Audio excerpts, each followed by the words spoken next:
Can you just say when they're chat? No, I'm promoting them all to panelists because those are all members of the commission.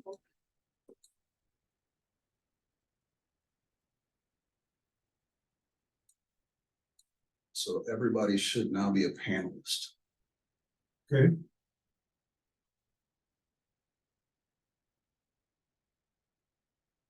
Should all be good. Okay, we have more than enough for a quorum, so we're good. Yep.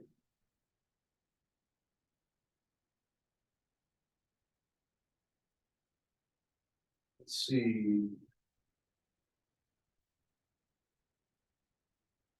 I think we're good. Okay. Thank you, Captain Burks.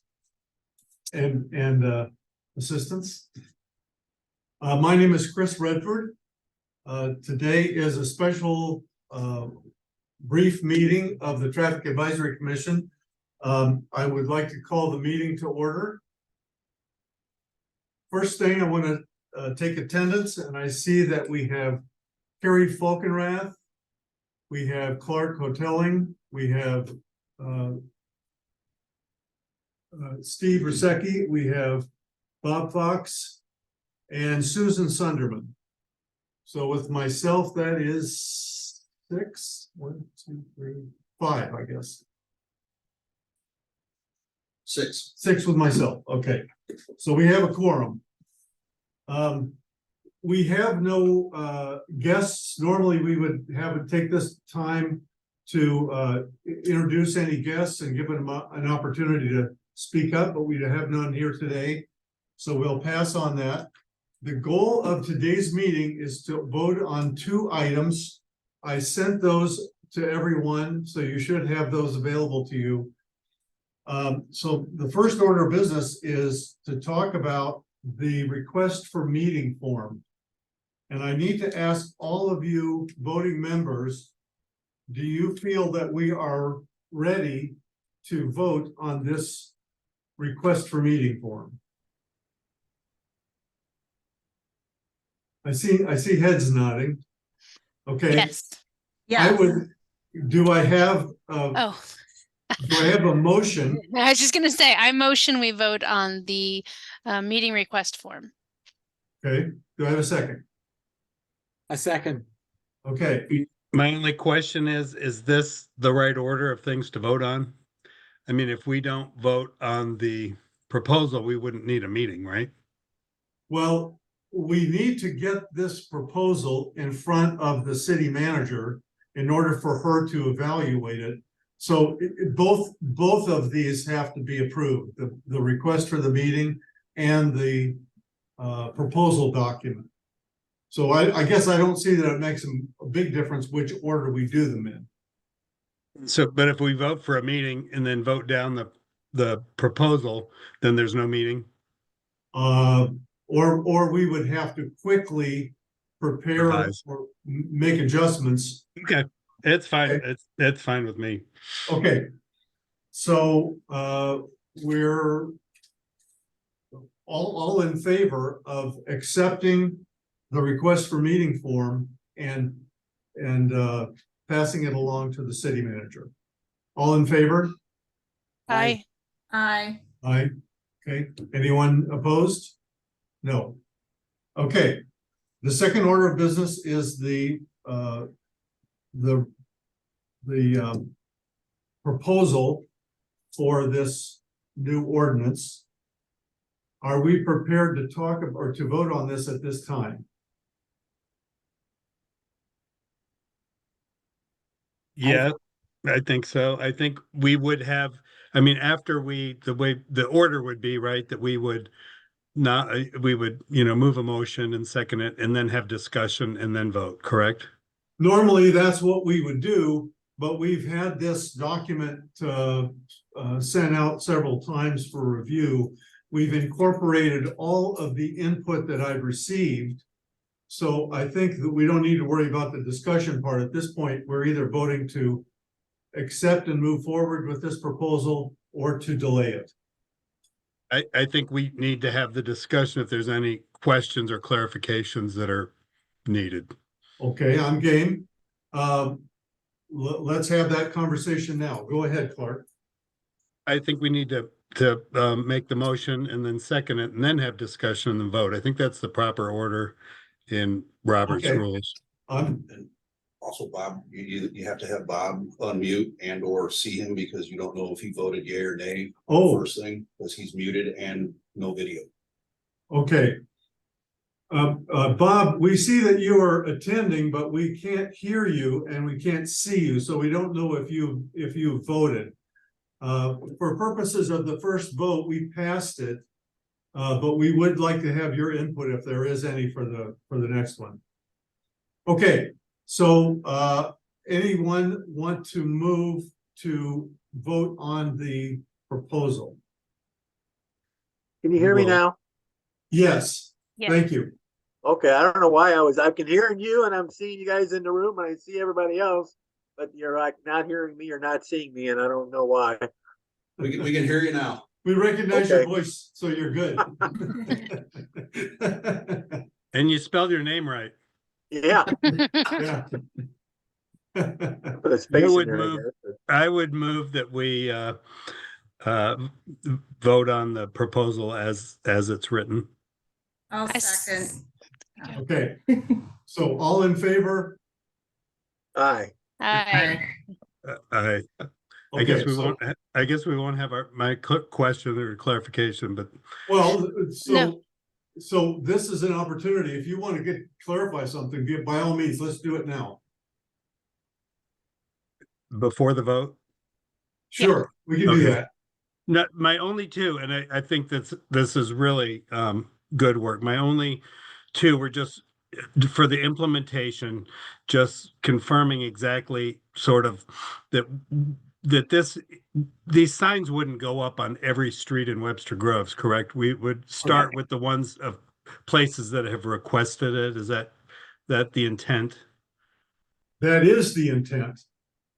In fact, the intent really is that only those areas that have come before, obviously, the ones near the high school, we would do because they're already being treated in this manner.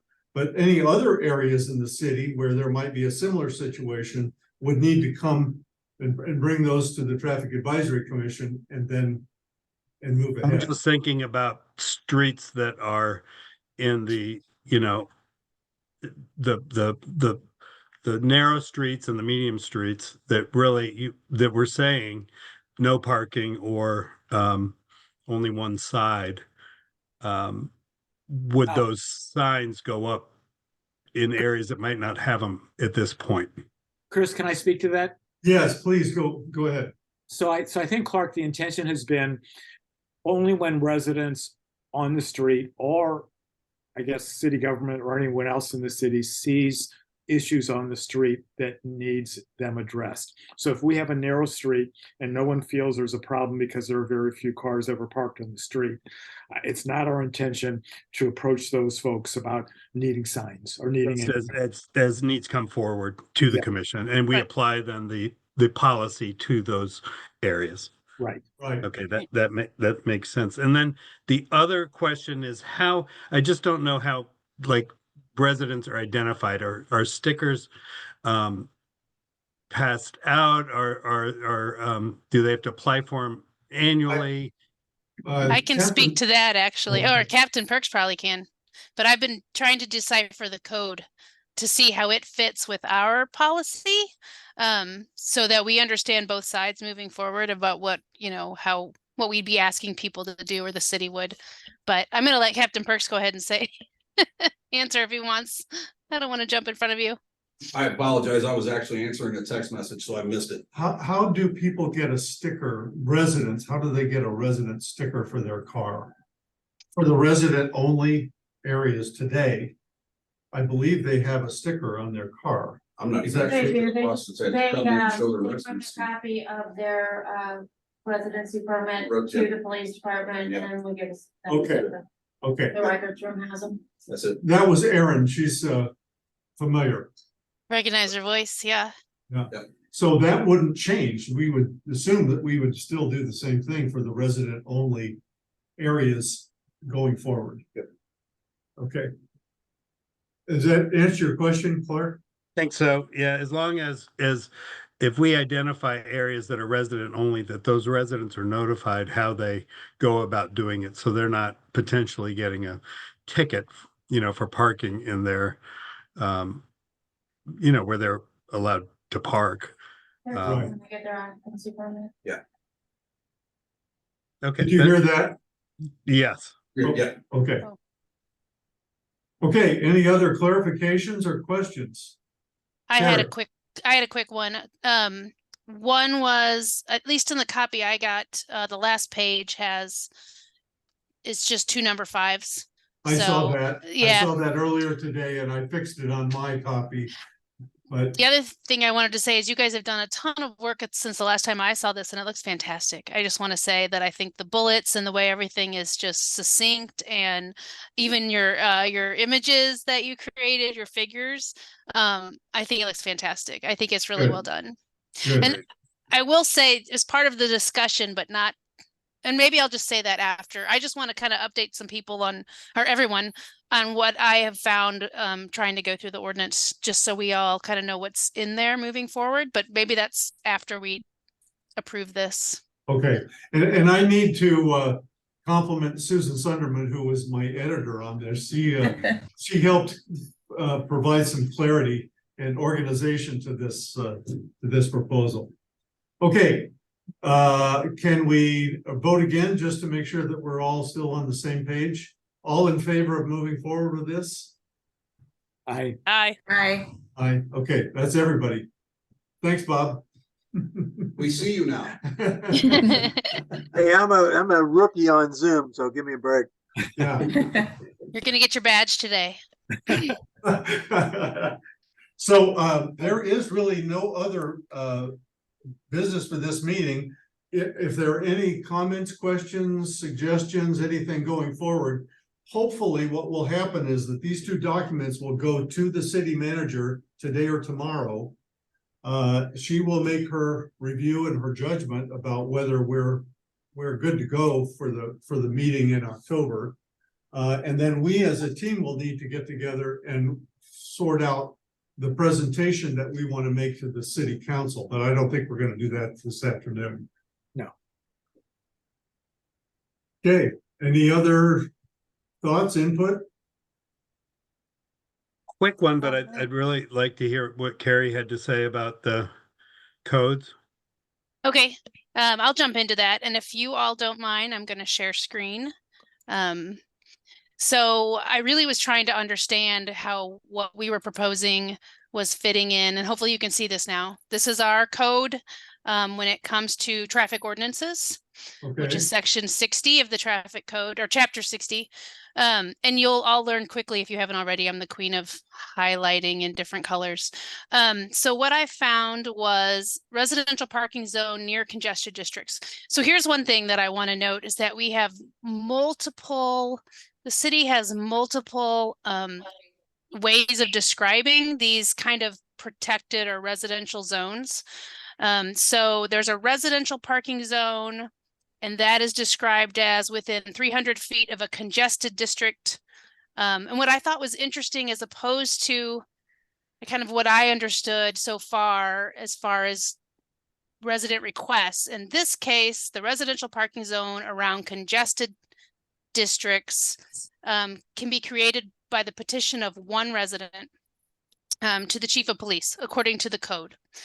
So it's not, multiple residents on the street or whatever. But it is within, let's see, 300 feet of a congested district. So I was trying to figure out what a congested district is. Those are described further on and down in the document, and I won't show you that description. What I will show you, this should be fun. See if I can get this to work. because as I was trying to find all these things, well, let's finish this real quick. I mapped them all out because this is the kind of person that I am. So there's also residential parking zones. So we have congested districts and residential parking zones are both areas that can be, I guess, can have residential parking areas. And they are required, people within these areas who get residential, I guess, restrictions are required to get the residential permits that you mentioned, Clark. And so it does talk about the issuance of a permit right here. The police department issues permits, probably what Aaron said. And that's all that's within section 460. And then section 6560 talks about residential districts. So now we're up to 3. We've got congested districts, residential parking zones, and residential districts, which are 3 distinct different things. And the residential districts are within 1,000 feet of a private educational institution. So I thought that was really important because our code actually says private. And when we're talking about Webster Groves, that's a public institution. So it made me wonder if some of these areas, when Webster was considered, might have been considered private at one time, the high school, because it was hosting university classes. But if it's not any longer, it's no longer a private institution. So moving forward, that might be somehow that we can define the areas that we look at first, because some of these areas may no longer be following the ordinance, if you're all following me. And that was within 1,000 feet of a private educational institution with a faculty, employee, student population equal to or greater than 1,000 persons, which for the record, that's only the high school. Well, the high school is public. And Webster U, I checked the enrollment for all of the other kind of institutions in the area, like Holy Redeemer, Narix, Eden, and they're nowhere near 1,000. So, and that's enrollment. I mean, obviously there's staff, but I think the closest was Narix, and it was like 500 students. So unless it's 1-to-1, which it could be. So all that being said, I'm just kind of updating everybody on this because my wheels were kind of turning with all of it and how it fits with what we're doing, just to give you something to chew on. And this is my beautiful map. So these purple areas are the, well, now I got to get my key out. I already forgot. The congested districts. So really they're just the, basically the commercial areas. There's Old Webster, there's the Crossroads, there's Old Orchard, and then interestingly, I wasn't sure what this one is for, but West Kirkham, this area of West Kirkham. So I'm wondering if that was a special situation. So that is the congested districts. That's the first of the 3 categories. And according to the ordinance, these are the only ones that are in the ordinance. Residential parking zones are basically described as streets. And right now it's just Jefferson Road, this section of Jefferson, that first block. And then the Selma and Swan, as I have in the blue shading right here. You are seeing the map, right? Yeah. Yeah. Yes. Okay.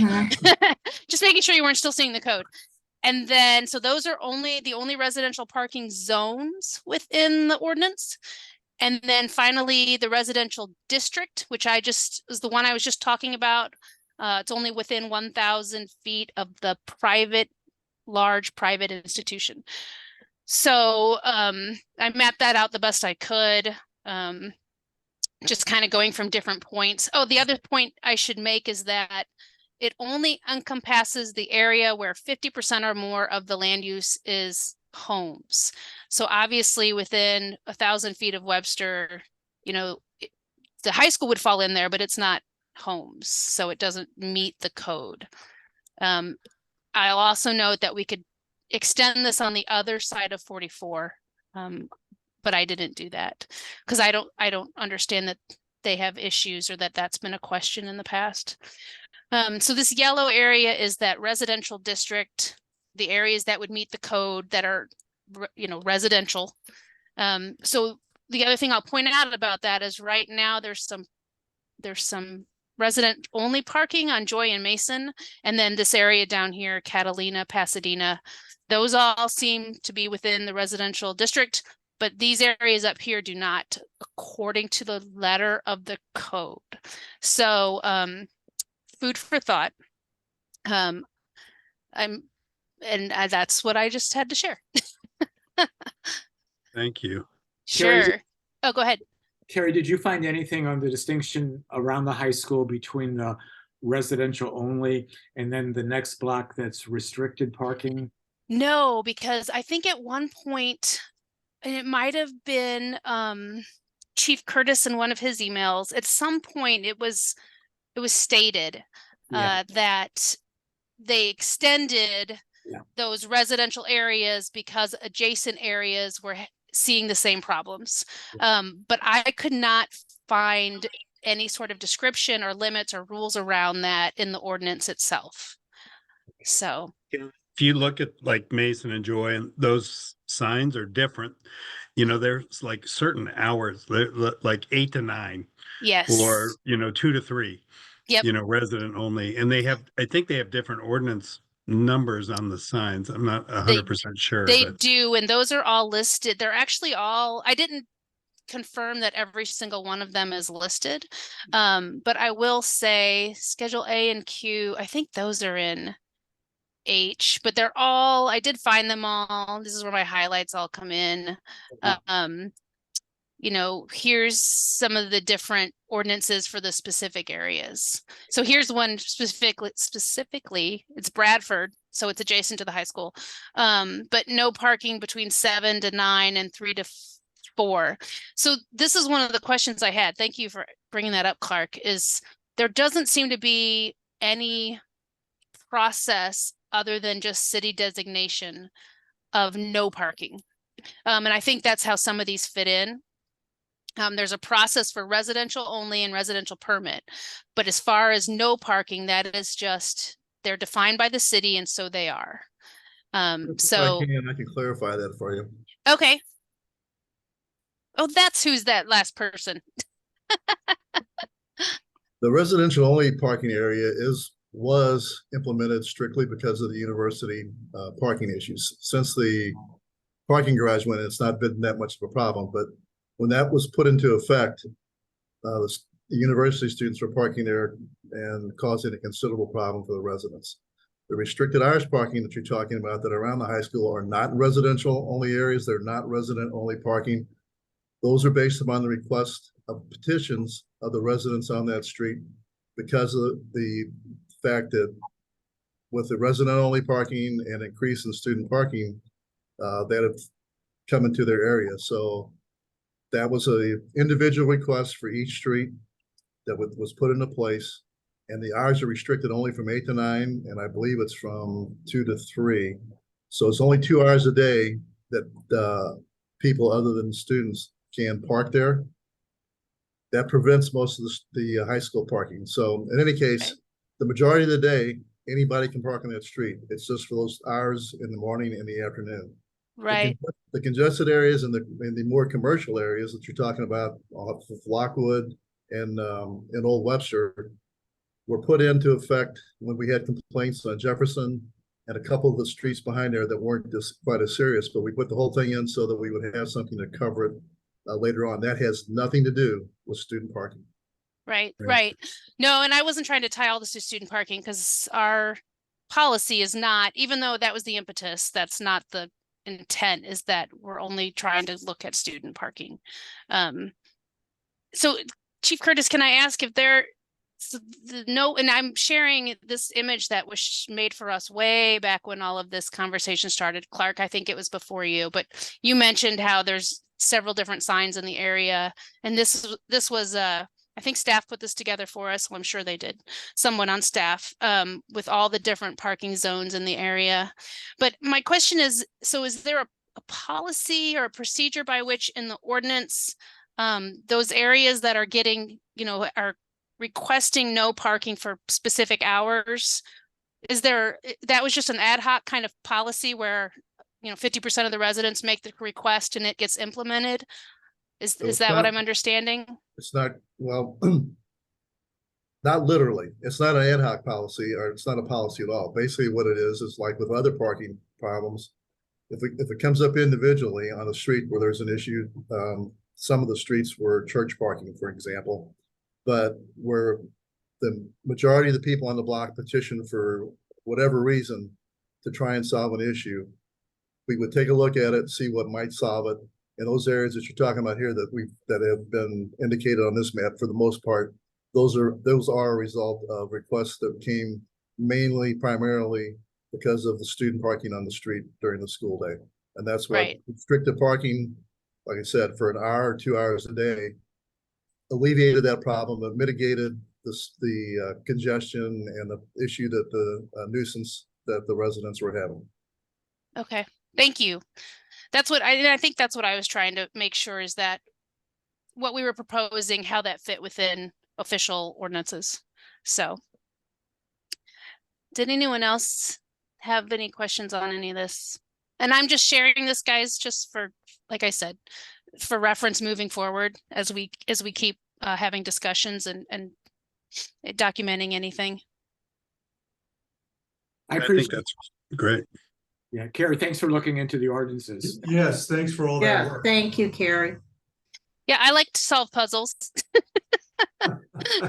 So this was definitely a puzzle. I had to go back to it about 3 different times, and then eventually I made a map because I just couldn't follow all the pieces. So You know, I think your expression solving a puzzle, I think that's a good summary of what this work is all about. I mean, for some who've had their piece of the puzzle solved, that's wonderful, but the puzzle's bigger than that. And so I think that's what we're all still working at. Right. So, yeah. I Good. agree. And to Clark's point, you know, I think I've said it before, but I live on what would be classified as, I think, a medium width street. It's about 19 feet wide. And, you know, residents on my street I've heard different people in the past talk about wanting to ask for no parking, and nobody ever has. But, you know, having a policy like this that says, hey, it makes sense for our street. If there, you know, if people feel like there's an issue, there could be, because it's classified as a medium width street, you know, so I think it helps. So going forward, we need to set a meeting, and I don't know exactly yet how to do this, to talk about how we put together a proposal, or how we make our presentation. And what's the content of that presentation, and who's going to present the bullet items. So we need to talk through that. Again, I don't want to do this, I'm really not prepared to do this today, but we need to think about, and this is my favorite question, Captain Parks. Does it take a public meeting to plan a public meeting?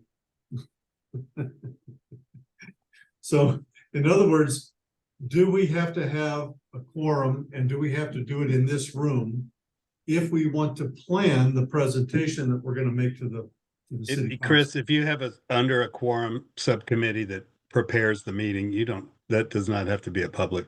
And Clark, I agree with that. And if it's just going to be a small handful of it, but see, it needs to be 3 or fewer.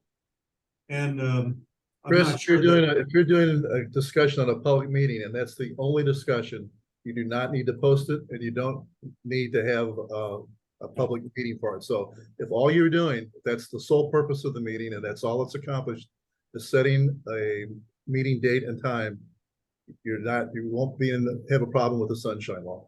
So Chief Curtis, let me make sure I understand, because we may be talking about what are the bullet points that we want to discuss. Who is going to discuss those bullet points? I agree with you that it doesn't make sense to have a public meeting to plan a public meeting, but I want to make sure that we're on the right side of the spirit of the law. If you're going to discuss policy issues, and that would be a policy issue, then it needs to be an open meeting. So I'm not quite sure, that's kind of a conundrum there, but I'm not quite sure how you're going to, if you're looking to set a meeting and then all at the same time discuss policy issues, you really can't do that. I mean, if you don't have a quorum, as Clark was saying, if you don't have a quorum, it's only 2 or 3 people, it's probably okay, but you're not really meeting the spirit of the sunshine law. So you have to be careful about going around the edges of that. So I know it's a difficult issue and it causes some problems, but you just need to be careful if you're talking policy, Even if it's in a small group, that we're at least trying to meet the spirit of the Sunshine Law. Well, since we know what the I should say, what we know what our proposal is, that's been defined, that's written up in what we're presenting. So we know that that's all been voted on and agreed to. Publicly. It's really planning how we're going to present it, who's going to present the different elements of the proposal. How are we is it gonna be an audio visual? Is it gonna be a slide presentation? We're not really talking, we kind of know what we want to propose. That's out there in writing. It's a matter of planning how we're gonna do it. So I'm inclined. 2 or 3 people, you would probably be okay. But anytime you have a quorum and you're discussing something outside of, like I said, that's clearly not a policy issue or policy discussion, it needs to be a public meeting. So again, I know it's difficult and I know it causes some issues, especially when you have a group of people with tight schedules. But if you're going into that area and you have a quorum, it really needs to be posted in a public meeting. And Chris, I don't think we're getting on the next city council meeting, so I think we'll have time. Oh, no, it should be in October, I think. Yeah. It's pretty quick. Yes, I agree with you, Clark. We have time. So should we, let me make a suggestion just before we go. I know I promised everybody we'd be a half an hour, and we're pretty much running over that. It's my fault. Perhaps. And I have one quick thing to share at the end too. Okay, perhaps what we do is we take a group of 3 and say, you talk about the content of the presentation, and then we take another group of 3 and say, you take care of the technology of the presentation, how it's presented, what audiovisual support do we need. That way we're accomplishing the same thing, but we're doing it with 2 subgroups. Just a thought. Chris, I would recommend that we do a PowerPoint or some kind of slide. I think that's typically when I've been in council meetings, that's how information gets shared. They can pull it up for us on screens in the room, and I haven't been to a ton of them, but it's often how it's done. Sorry. And they get it ahead of time. Yeah. So would it be fair to suggest that we have one small group of 3 work on the content or the outline, I guess, of the PowerPoint? And then the rest of us fill in, okay, I can take this subsection or this bullet and put together this slide. I can put together this illustration. I can take these photographs. And would that make sense? It would, but I think it's going to be pretty straightforward coming from what you all put together as the proposal. I agree. I'm guessing most of that, Chris, will just get lifted out and put in the slides. Okay. And then All right. streamlined. So maybe over the next couple of weeks, we'll put together a rough outline.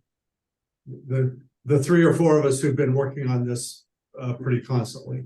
And then from there, then we'll decide, okay, we'll assign, one of you will do this slide, one of you do this slide, and we'll take it from there. I think that's a good starting point. All right, I don't want to speak anymore because I'm using up time. Clark, go ahead. Just it came across our I didn't actually know our goals and objectives were put on the city website. I was really pleased with that. And I think that our 4 goals, it's good for us all to review those. Yes. I'm really proud of the commission that we're, number 4 here is what we're talking about today. We've got the complete streets policy in front of the city right now. We are always talking about using safety as our guiding principle. And I think, our next to-do list is really develop sort of a written process for evaluating citizens' requests.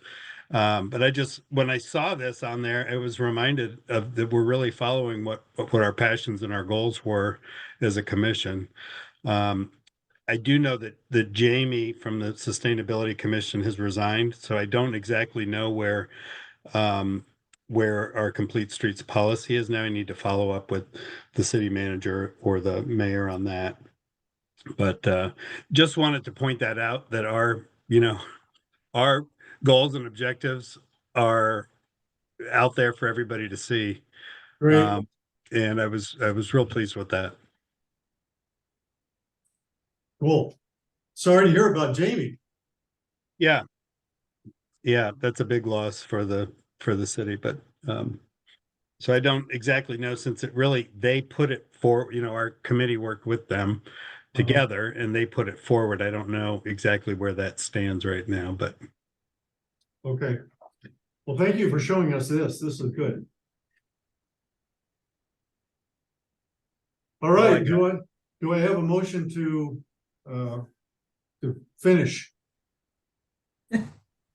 Adjourn. I motion we adjourn. Okay, I'll second it. all in favor? Aye. Hey, and do we have a next meeting on our schedule? September 18th, it's already Okay. scheduled. Okay, great. Thanks. That's what I was just looking for. Yeah. Hey, thanks everybody for taking this time. Thank you. Thank you. Thank you. Bye. Bye. Bye.